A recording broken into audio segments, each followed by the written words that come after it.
Hello, friends. Hope everybody's doing great today. I'm so excited to be participating in this kerfuffle live stream reading event.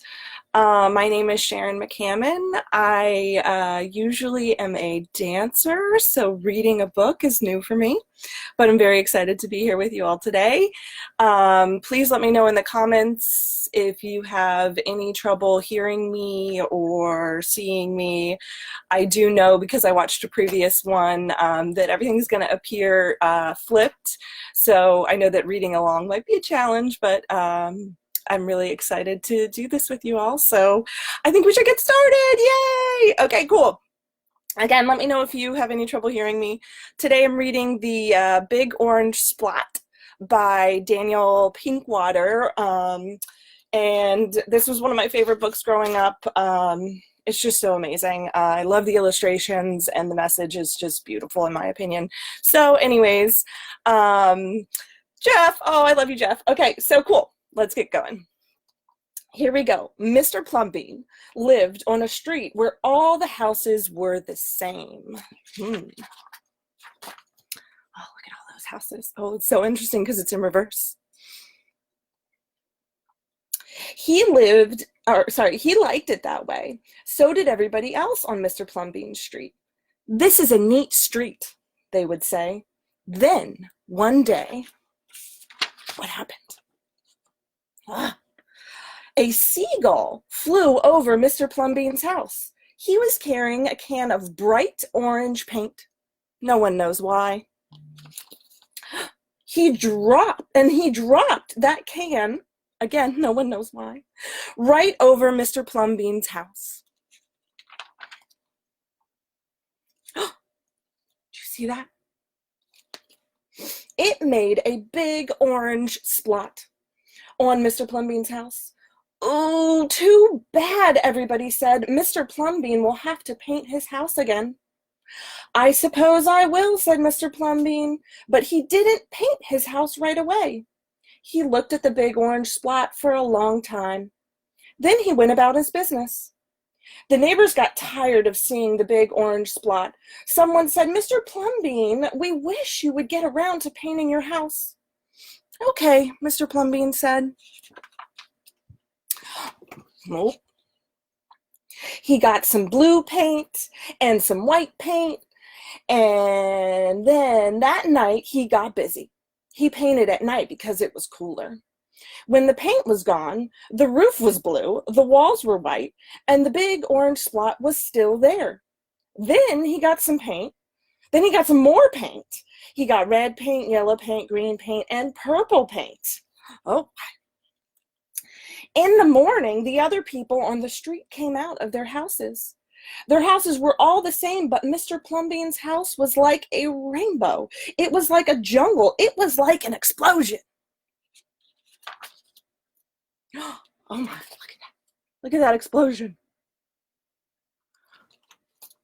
Oh my goodness, I missed the cat in the cookie jar. Oh, there was a big orange spot, and there were little orange spots. There were stripes. There were pictures of elephants and lions and pretty girls and steam shovels. The people said, "Plumbean has popped his cork, flipped his wig, blown his stack, and dropped his stopper." They went away muttering. That day, Mr. Plumbean bought carpenter's tools. That night, he built a tower on top of his roof, and he painted a clock on the tower. Trying to go. Oh, let's see what he did. Oh, there's that clock. The next day, the people said, "Plumbean has gushed his mush, lost his marbles, and slipped his hawser." They decided they would pretend not to notice. Uh-oh. That very night, Mr. Plumbean got a truck full of green things. He planted palm trees, baobabs, thorn bushes, onions, and Frangipani. In the morning, he bought a hammock and an alligator. When the other people came out of their houses, they saw Mr. Plumbean swinging in a hammock between two palm trees. They saw an alligator lying in the grass. Plumbean was drinking lemonade. Look at that. amazing. Just hanging out. I love it. Love it. All right. Let's see what happens. There he is, chilling in his hammock, drinking his lemonade. Plumbean has gone too far. This used to be a neat street. Plumbean, what have you done with your house? The people shouted. My house is me, and I am it. My house is where I like to be, and it looks like all my dreams, Mr. Plumbean said. The people went away. They asked the man who lived next door to Mr. Plumbean to go over and have a talk with him. Tell him that we all liked it here before he changed his house. Tell him that his house has to be the same as ours so we can have a neat street. The man went to see Mr. Plumbean. That evening, they sat under the palm trees, drinking lemonade and talking all night long. I don't know about you, but I'd be a little bit afraid of an alligator chilling so close. Uh-oh, what's going on? Early the next morning, the man went out to get lumber and rope and nails and paint. When the people came out of their houses, they saw a red and yellow ship next door to Mr. Plumbean. What? Oh my goodness. Oh my goodness. It's a ship.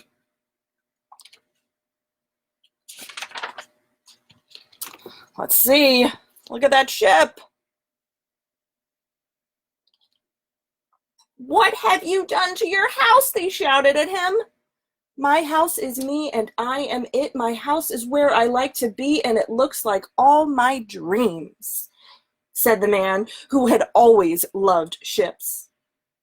He's just like Plumbean, the people said. He's got bees in his bonnet, bats in his belfry, and knots in his noodles. Then, one by one, they went to see Mr. Plumbean late at night. They would sit under the palm tree and drink lemonade and talk about their dreams.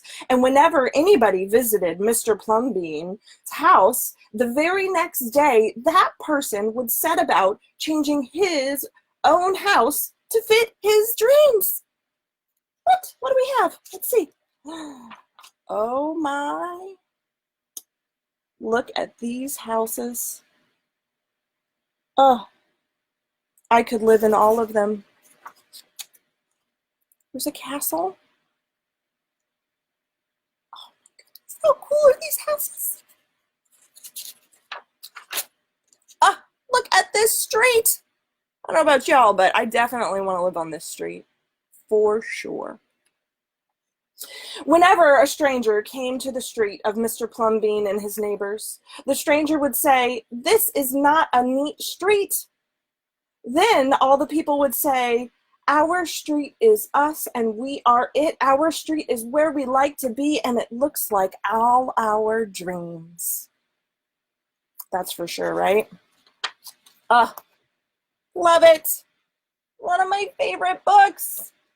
So I was thinking, I have another few minutes. I'm sorry I read so fast, but you know what we can do? We can take a pad, pencil, and we can all, where's my page? Of course I can't find the page. We can all take a pad and a piece of paper and draw our house, and then we can make it look exactly like the one that we would want to live in. Oh my goodness. So I'm gonna draw my house. I am, again, a dancer with wild hair. So I've got my house, just like the houses that were on Mr. Plumbean Street, and it's all neat. But you know what I'm going to do this afternoon? I'm going to turn this into my favorite house. It's all my dreams. Oh, I'm so excited. It was so nice hanging out with you all, reading The Big Orange Splot by Daniel Pinkwater. I hope that you enjoy all the books that are read today. It was so much fun being here. Thank you for including me. See you later. I said goodbye.